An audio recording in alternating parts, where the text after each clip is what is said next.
নমস্কার, তনুর বাংলা ক্লাসিক স্টোরিতে আমি তনুশ্রী তোমাদের সবাইকে স্বাগত জানাই। আজ আমি তোমাদের কাছে পরিবেশন করছি লেখক আশুতোষ মুখোপাধ্যায়ের একটি ছোট এবং সুন্দর গল্প এবং সবার পরিচিত গল্প দ্বীপ জেলে যাই।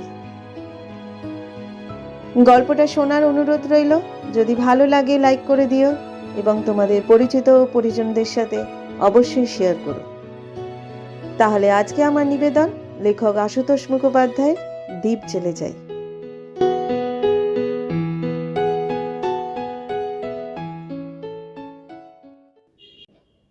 Mental observatory.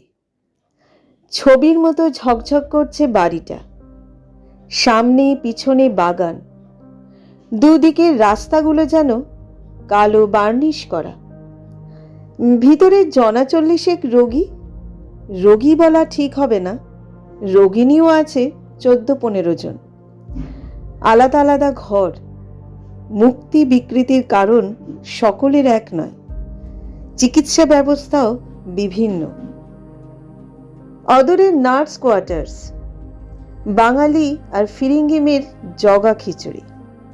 একে অপরের ইয়ার্কি ফাজলামোগুলো মক্স করে। দিশি মেয়ে মেম সাহেবের বাংলা নকল করে মুখ ভেঙায়, মেম সাহেব দিশি মেয়ের পিঠে কিল বসিয়ে ছুটে পালায়। শিথিল অবকাশটুকু হাসি ঠাট্টায় ভরাট থাকে।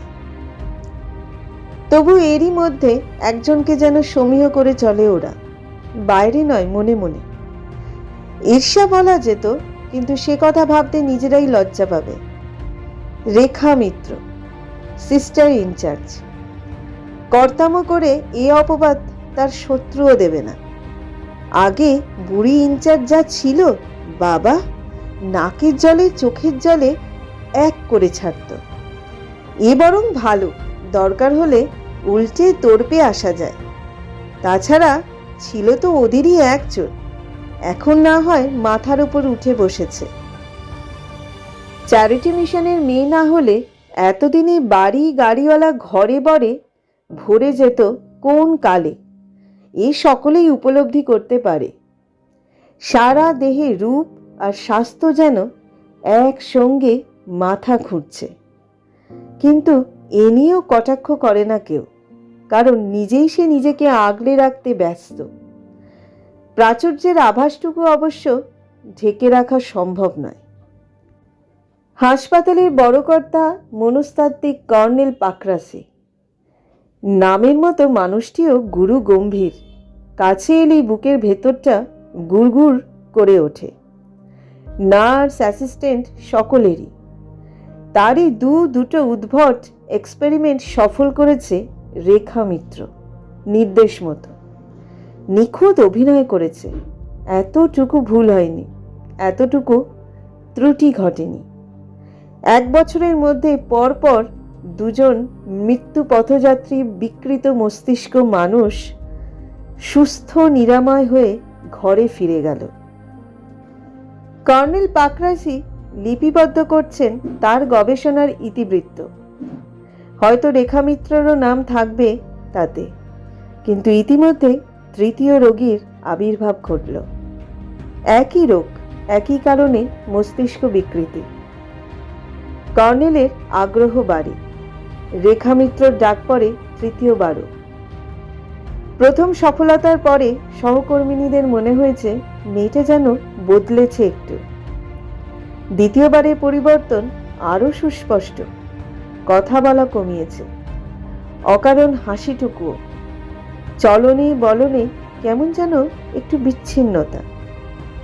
ফিরিঙ্গি মেয়েরা সকৌতুকে নিরীক্ষণ করে তাকে। স্বজাতীয়দের মধ্যে চাপা অসহিষ্ণুতা প্রকাশ করে ফেলে কেউ কেউ। যশস্বিনী হয়ে পড়েছে, প্রশংসায় পঞ্চমুখ সকলে। মাটিতে পা পড়বে কেন? কর্তব্যবোধে আরেকজন হয়তো থামাতে চেষ্টা করে তাকে। এই শুনলে দেবে খন? শুনুক, কর্নেলের পকেট ঘড়ি হয়ে থাকলে অমন বরৎ সকলেরই খুলত। যা, মেয়ের মতো মানুষ করেছে, কি আবল তাবল বকিস। বিরক্তি প্রকাশ করেছিল নার্স মহলের 2য় তারকা বীণা সরকার। শিক্ষা এবং রুচিজ্ঞান আছে। বুড়ি সিস্টার ইনচার্জের পর সেই হতে পারত সর্বেশ্বর্বা। কিন্তু 2 বছর আগে কোথা থেকে হুট করে বদলি হয়ে এলেন কর্নেল। সঙ্গে এলো রেখা মিত্র। তার দিন গেল। এরই মুখ থেকেই প্রতিবাদ শুনে পূর্বোক্ত শুশ্রূষাকারিণী চুপসে গেল যেন। প্রসঙ্গ অন্যদিকে ঘুরিয়ে দিল। সে কথা কে বলেছে? আমি বলেছিলাম? অমন জয়ঠাক বাজাবারও কোনো মানে হয় না।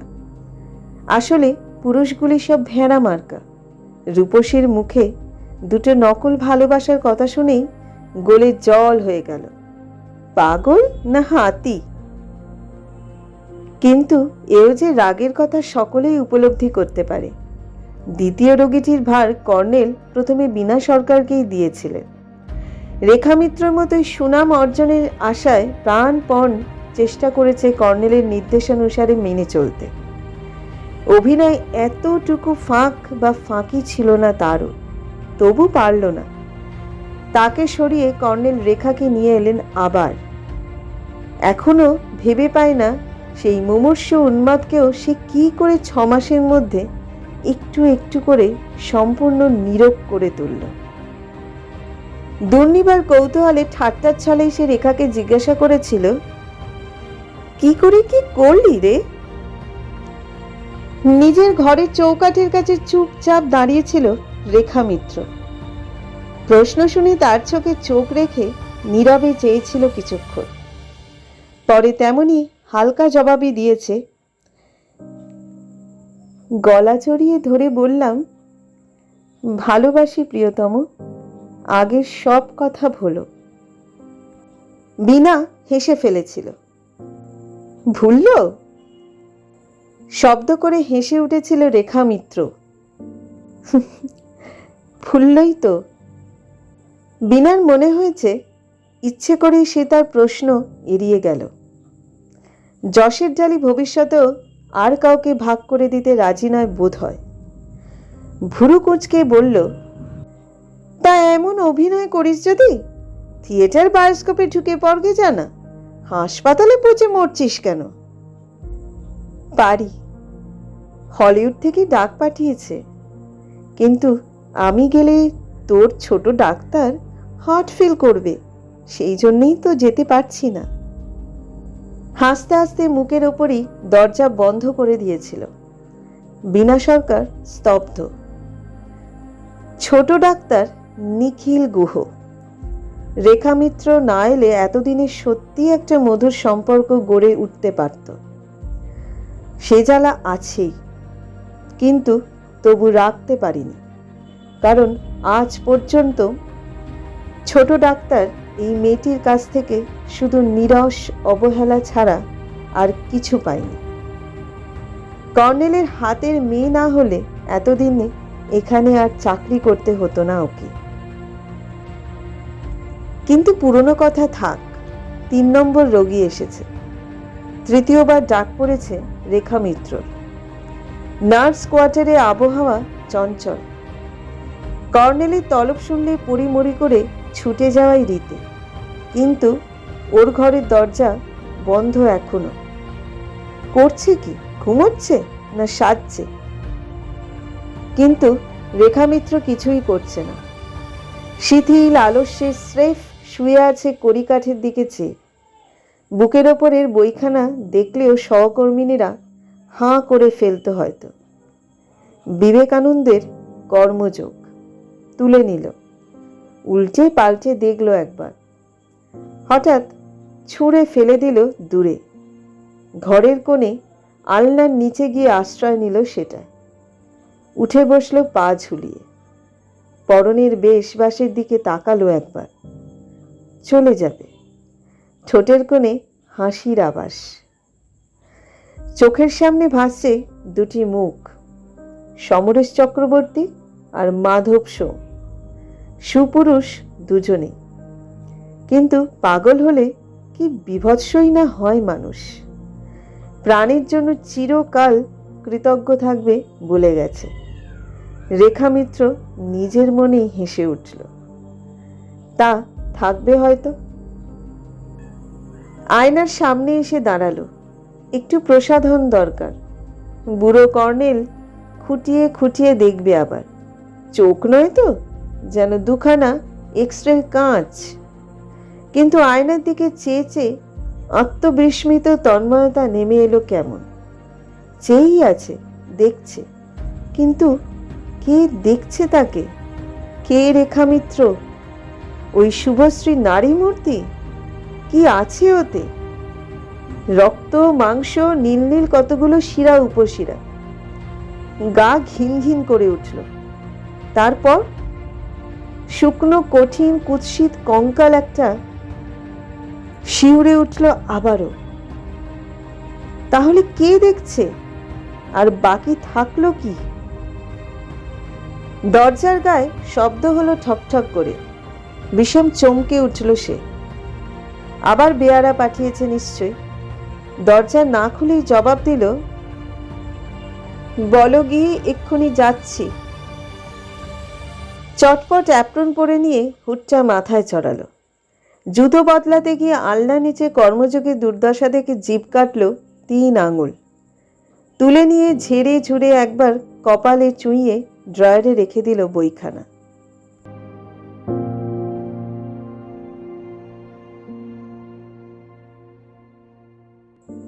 নাকের ডগা থেকে চশমা কপালে তুলে দিলেন কর্নেল। বসো, পেশেন্ট দেখেছ? রেখা ঘাড় নাড়ল। দেখিনি। How absurd! A third consecutive success will make you a finisher actress, my dear. হেসে কাজের কথায় এলেন। সেই কেস, সেম ট্রিটমেন্ট, কিন্তু একটু গন্ডগোল আছে। নাটক, নভেল কিসব লিখত টিকত। You should be more alert. এমনিতেই আত পাগল এসব লোক। টাইপ করা কেস। হিস্ট্রি বাড়িয়ে দিলেন তার দিকে। দেখো। কাগজগুলো নিয়ে রেখা চোখ বোলাতে লাগলো। এক অক্ষরও পড়ল না, কারণ এবারে আর রুগী ভালো হবে না সে জানে। আর কি বা হবে পড়ে? নিঃস্ব, রিক্ত, সর্বগ্রাসী শূন্যতার মাসুল দিচ্ছে সেই ইতিহাসই তো। তাকে নতুন করে রোগে ফেলতে হবে আবার, ভালোবাসার রোগ। যে নারীর অমোঘ স্মৃতি মানুষটাকে দেউলে করেছে, বিকল করেছে, তার মূল শুদ্ধ উপড়ে ফেলতে হবে। কিছুদিনের জন্য তার মানসপটে অধিষ্ঠাত্রিণী হবে রেখা মিত্র। এইটুকুই চিকিৎসা। তারপর এই নতুন রোগ আর কাঁচা মোহ ছাড়াবার কলাকৌশল ভালোই জানেন মনোবিজ্ঞানী কর্নেল। ছদ্ম গাম্ভীর্যের আড়ালে রেখা হাসছে মনে মনে। বুড়োর সকল আশায় ছাই পড়বে এবার। কিন্তু রেখা মিত্র সংকল্পে ছেদ পড়ল বোধ করি প্রথম দিনই। দোতলার কোণের দিকের ঘর। কান পেতেও কোনো সারা শব্দ পেল না। দরজা ঠেলে ভিতরে প্রবেশ করল। স্প্রিং বসানো দরজা আপনি আবজে যায় আবার। বাহুতে চোখ ঢেকে শুয়ে আছে লোকটি। আতময়লা, রোগা মুখে একাত্তা বসন্তের দাগ। সুশ্রী বলা চলে না কোনো রকমে। পায়ের শব্দে চোখের ওপর থেকে হাত সরালো সে। হাসলো একটু। নমস্কার, বেশ ভালোই আছি আমি। আগের দুজন রোগীর কাছে যাওয়াটাও নিরাপদ ছিল না প্রথম প্রথম। চোখে চোখ রেখে রেখা দাঁড়িয়ে রইল চুপচাপ। সে আবার বলল, আপনাদের এই জায়গাটা ভালো, বেশ নিরিবিলি। কোনো অসুবিধা হচ্ছে না আমার? চোখের ওপর হাত নেমে এলো। আচ্ছা, দরকার হলে খবর দেবক্ষণ। রেখা এগিয়ে এসে রোগীর চার্ট দেখে নিল। ঠিক ঘরে এসেছে কিনা। অমর দত্ত ঠিকই আছে। রকিং চেয়ারটায় এসে বসল। আধ ঘন্টা কেটে গেল, টু শব্দটি নেই। স্থানুর মতো পড়ে আছে মানুষটা। তারপর একসময় হাত সরে গেল আবার। সবিস্ময়ে তাকালো সে। কি আশ্চর্য, সেই থেকে বসে আছেন আপনি? মিথ্যে কষ্ট করছেন কেন? দরকার হলেই আমি ডাকবক্ষণ, আপনি যান। বিস্মিত রেখাও কম যায়নি। আপনি ভাবছেন কি? অস্ফুট শব্দ করে হেসে উঠল সে। একটা লাইন কিছুতে মনে করতে পারছি না সেই থেকে। সব দিতে সব নিতে যে বাড়ালো কমনটুলু দুলকে ভুলকে, তারপর ভুলে গেছি রবি ঠাকুর চুরি করেছে। চুরি ঠিক নয়, আগে ভাগেই লিখে বসে আছে, নইলে আমি লিখত। কিন্তু তার পরের কথাগুলো। নড়ে চড়ে সোজা হয়ে বসল রেখা মিত্র, হিরনেত্রে চেয়ে রইল। আচ্ছা, আপনার জানা আছে? নেই না? সুলেখা কিন্তু ফস করে বলে দিত।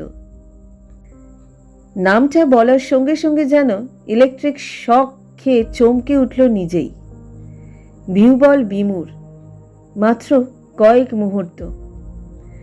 কঠোর কঠিন কতগুলো রেখা সুস্পষ্ট হলো সারা মুখে।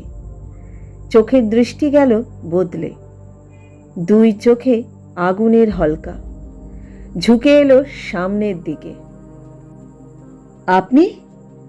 আপনিও তো মেয়ে ছেলে। রেখা চেয়ার ছেড়ে এক পা অগ্রসর হতেই সে গর্জে উঠল আবার। দাঁড়ান ওখানে, আমি জানতে চাই আপনি মেয়ে ছেলে কিনা। রেখা ঘাড় নাড়ল। মেয়ে ছেলেই বটে। যান আমার সম্মুখ থেকে, আর কখনো আসবেন না। মেয়েদের আমি আর দেখতে চাই না কোনো কালে, কোনো দিন না। এত বড় অভিশাপ আর নেই। দাঁড়িয়ে আছেন কি? যাবেন না? যান যান বলছি। চোখে পলক পড়ে না রেখা মিত্র। অদ্ভুত রূপান্তরটা উপলব্ধি করতে চেষ্টা করছে। ছকছক করে কাঁপছে মানুষটা, দাঁতে দাঁত লেগে যাচ্ছে। দরজা খুলে রেখা বাইরে এসে দাঁড়ালো। অমর দত্ত বিড়বিড় করে বকে চলেছে তখনও, উত্তেজনা বাড়ছেই। একটা ইঞ্জেকশন নিয়ে রেখা আবার ভিতরে এলো। কনুইয়ে ভর করে অমর দত্ত আধা আধি উঠে বসলো প্রায়। আবার এসেছো? সুলেখা পাঠিয়েছে? কেমন, তোমাদের ভয় নেই, ডর নেই? আমার কলমের জায়গায় কত বিষ জানো? জানি, শুয়ে পড়ুন। Fast, you get out. Injection আর আরকের তুলোটা এক হাতে নিয়ে অন্য হাতে করে রেখা। তার কাঁধে আচমকা ধাক্কা দিয়ে শুইয়ে দিল। এরকম একটা সবল নিষ্ঠুরতার জন্য রোগীও প্রস্তুত ছিল না। হকচকিয়ে গেল কেমন। ততক্ষণে তার সামনের বাহু উঠে এসেছে ওর শক্ত হাতের মুঠোয়। কিছু বুঝে ওঠার আগেই ইঞ্জেকশন শেষ। 5 মিনিটও গেল না, চোখের পাতা ভারী হয়ে আসছে রোগীর। তবু যতক্ষণ পারল চোখ টান করে সে দেখতে চেষ্টা করল এই নির্মর্ম শুশ্রূষাকারিণীকে। ইঞ্জেকশন রেখে নীরবে অপেক্ষা করছিল রেখা। সে ঘুমিয়ে পড়তে কাছে এসে দাঁড়ালো। বিছানাটা অবিন্যস্ত হয়ে আছে, টান করে দিল। চুলগুলো কপালের ওপর দিয়ে চোখে এসে পড়েছে, সরিয়ে দিল। গায়ের চাদরটা টেনে দিল বুক পর্যন্ত। নিঃশব্দে চেয়ে রইল তারপর। ঘুমন্ত মুখেও বহুদিনের একটা ক্লিষ্ট যাতনা সুপরিস্ফুট যেন। লোকটা ভালো কি মন্দ সে কথা একবারও মনে আসছে না তো। তাদেরই একজনের জন্য এই মানুষের সকল বৃত্তি হারাতে বসেছে। হঠাৎ মনস্তাত্ত্বিক কর্নেলের ওপর ক্ষেপে আগুন হয়ে গেল রেখা মিত্র। তার সকৌতুক কণ্ঠস্বর যেন গলানো শীষে ঠেলে দিতে লাগলো কানে। A third consecutive success.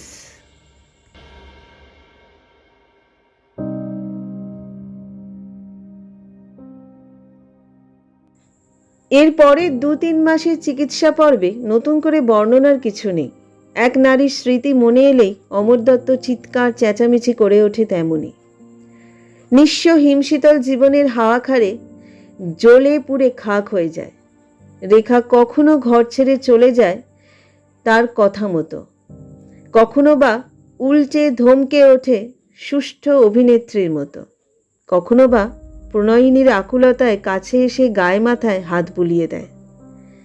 শেষের দিকে একটু পরিবর্তন যেন উপলব্ধি করতে পারে। তর্জন গর্জন তেমনই আছে, কিন্তু বেশিক্ষণ সে অনুপস্থিত থাকলে অসহিষ্ণুতাও বাড়ে। এতক্ষণ কোথায় ছিলেন? বাইরে। কেন? আপনিই তো ঘর থেকে বার করে দিলেন। আপনি গেলেন কেন? রেখা হেসে ফেলে। আচ্ছা, আর যাব না। কিন্তু আবারও তাকে যেতে হয়, আবারও আসতে হয়। তবু রেখা বোঝে দিন বদলাবে, অনেক বদলাবে, কিন্তু বলে না কাউকে কিছু।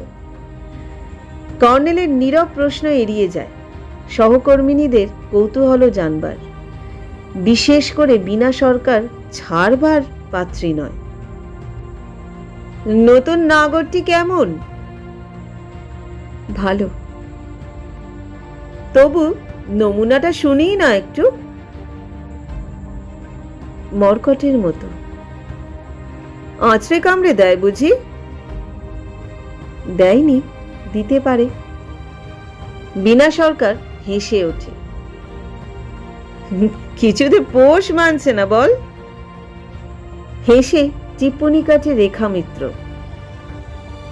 ছোট ডাক্তারকে নিয়ে পড়গে না, আমাকে নিয়ে কেন? অমর দত্ত ভালো হবে এবারও এই বিধিলিপি। আরো 2 মাস পরে সেই বিশেষ মুহূর্তটির অপেক্ষা শুধু। রেখা রকিং চেয়ারে বসে হাসছে মৃদু মৃদু, অল্প অল্প দুলছে চেয়ারটা। অমর দত্ত নির্নিমেষ নেত্রে তার দিকে চেয়েছে, কি যেন দেখছে। রেখা উঠে গায়ে অ্যাপ্রনটা খুলে চেয়ারে কাঁধে রাখল, মাথার হুডটাও। খোপার আধখানা পিঠের ওপর ভেঙে পড়ল। বসলো আবার। রকিং চেয়ার সজোরে দুলে উঠল। কি হলো? গরম লাগছিল। হাসছেন যে? এমনি। এমনি কেউ হাসে? তাহলে আপনাকে দেখে? আমি তো কুৎসিত দেখতে। ছিলেন, এখন মোটামুটি মন্দ নয়। অমর দত্ত হাসতে লাগলো। একটু বাদে হঠাৎ জিজ্ঞাসা করল, আচ্ছা, আপনি আমার জন্য এতটা করেন কেন? কতটা করি বলুন না শুনি। আপনি একজন এত বড় লেখক, আপনার জন্য করব না তো কার জন্য করব? কত লোক কত কিছু আশা করে আপনার কাছে। হঠাৎ যেন একটা ঝাঁকুনি খেলো অমর দত্ত। সমস্ত রক্ত যেন উবে গেল মুখ থেকে। নিঃসার পাণ্ডুবর্ণ। আর্তকণ্ঠে বলে উঠল, এ তো সুলেখার কথা। সুলেখা বলতো, আমার মতো লেখক নেই, আমার জন্য সব পারা যায়, সব করা যায়। এরপর তারই মতো বলে বেড়াবেন তো, আমি গরিব, খেতে পড়তে পাইনে ভালো করে, মুখে বসন্তের দাগ, পাগল ছাগলের মতো লিখি যা মনে আসে, দুরাশা দেখে হাসি পায়। বলবেন? বলবেন তো? স্থির তীক্ষ্ণ দৃষ্টিতে নিরীক্ষণ করছিল রেখা। উঠে কাছে এলো। সুলেখা এসব বলেছে বুঝি? হ্যাঁ বলেছে, সর্বত্র বলেছে, হেসে আটখানা হয়ে বলেছে। আপনিও বলবেন? হাত বাড়ালেই বলবেন?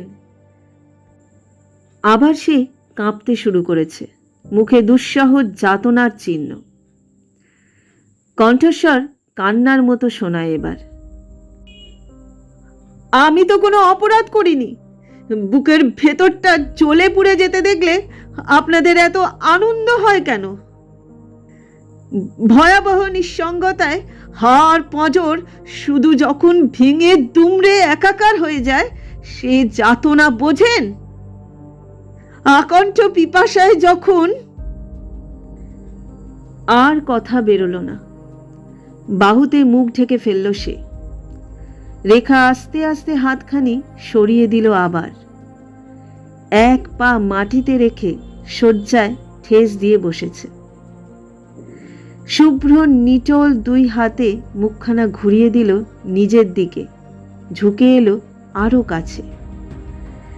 2-4 মুহূর্তের নিঃশব্দ দৃষ্টি বিনিময়। অমর দত্তর ঠোঁট দুটো আর একবার থরথর করে কেঁপে উঠল শেষবারের মতো। তারপর এক বিস্মৃতিদায়িনী স্পর্শের মধ্যে নিবিড় করে আশ্রয় পেল তারা। এতকালের হাড় কাঁপানো হিমশীতল অনুভূতিটা যেন নিঃশেষে মিলিয়ে যাচ্ছে।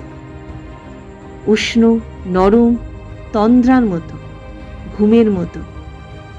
ঘুমিয়েই পড়ল। পরের কটা দিনের তুচ্ছতা বাদ দেয়া যাক। নির্দেশ মতো তাকে নিয়ে বাইরে বেড়ানো, সিনেমা দেখা, থিয়েটার দেখা। রেখা তাগিদ দিল কর্নেলকে। এরপরই মুশকিলে পড়ব, তাড়ান শিগগির। কর্নেল হাসলেন। You pretty which. রেখা প্রতিবাদ করে, ফেনিলট্যাক্ট্রেস। এরপর কদিন ধরে কর্নেলের ঘরে বসে নিজের রোগজীর্ণ প্রতিচ্ছবিটি দেখেছে অমর দত্ত। বৈজ্ঞানিক রেকর্ডে নিজেরই 2-1টা পাগলামির নমুনা শুনে শিউরে উঠেছে। আগের 2জন রোগীকে কি করে ভালো করেছে রেখা মিত্র তাও শুনল। সব শেষে একই উপায়ে নিজের আরোগ্য লাভের ইতিবৃত্ত। নিপুণ মনোবিজ্ঞানীর পরামর্শ এবং সারগর্ভ উপদেশ শিরোধার্য করে গৃহ প্রত্যাবর্তনের উদ্যোগ করল যখন, তখন মনটাই শুধু ভারাক্রান্ত হয়ে আছে ক্লান্তিকর বোঝার মতো। এছাড়া আর কোনো উপসর্গ নেই। রেখা প্রতীক্ষা করছিল, সে এলো। যাবার সময় হলো, এই জন্যেই ডেকেছিলাম। আপনাকে চিরকাল মনে থাকবে আমার। সমরেশ চক্রবর্তীও বলেছিল, মাধব সোমও বলেছিল। রেখা হাসল। সেটা কি খুব ভালো কথা হবে? 2-1টা মৌন মুহূর্ত। অমর দত্ত হাত তুলে নমস্কার জানালো। আচ্ছা, চলি। হাত তুলে প্রতি নমস্কার করল রেখাও। হ্যাঁ, আসুন।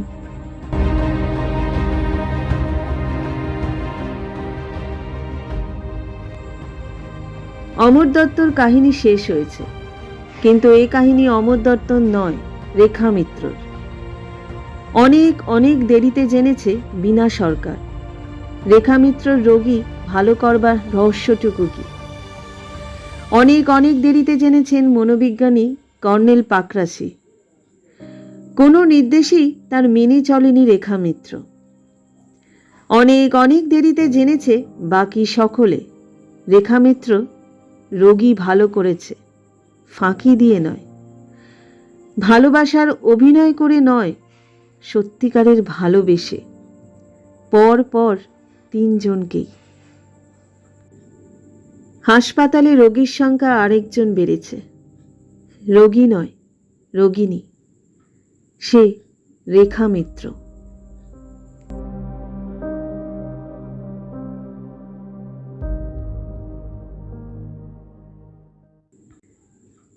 এতক্ষণ তোমরা শুনলে আশুতোষ মুখোপাধ্যায় দ্বীপ জেলে যাই সুন্দর এবং ছোট্ট গল্পটি।